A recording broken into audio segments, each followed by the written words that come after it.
একটি হাদিস আমরা শুনব। নবী করিম সাল্লাল্লাহু আলাইহি ওয়াসাল্লাম এই হাদিসটি বর্ণনা করেন।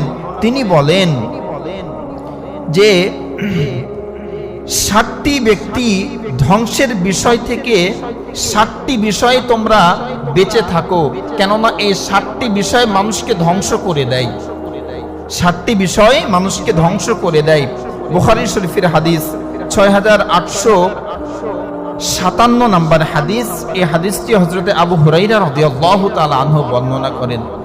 হযরতে আবু হুরায়রা রাদিয়াল্লাহু তাআলা আনহু বলেন, নবী করিম সাল্লাল্লাহু আলাইহি ওয়াসাল্লাম বলেছেন, তোমরা 60টি ধ্বংসকারী বিষয় থেকে নিজেদেরকে বাঁচিয়ে রাখো। এর মধ্যে 1 নম্বরে নবীজি বলেন, তোমরা আল্লাহর সঙ্গে শিরিক করা থেকে নিজেকে বাঁচিয়ে রাখো।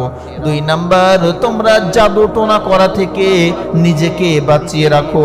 3 নাম্বার, তোমরা যত সাধ্য তোমরা চেষ্টা করবে কোনো কারণ, কোনো অপরাধ ছাড়া কোনো মানুষ যেন তোমার মাধ্যমে হত্যা না হয়, মানে কোনো নিরপরাধ মানুষকে তোমরা যেন হত্যা না করো। 4 নম্বরে নবীজি বলছেন যে তোমরা সুদ খাওয়া থেকে বেঁচে থাকো, সুদ খেও না, কেননা এই সুদ একটা অভিশপ্ত কাজ। এই সুদ থেকে তোমরা বেঁচে থাকো। 5 নম্বরে বলেন, তোমরা ইয়েতিমের সম্পদ ভক্ষণ করা থেকে বেঁচে থাকো। 6 নম্বরে নবীজি বলছেন, জিহাদের ময়দান থেকে পালিয়ে আসা থেকে তোমরা নিজেদেরকে বাঁচিয়ে রাখো। 7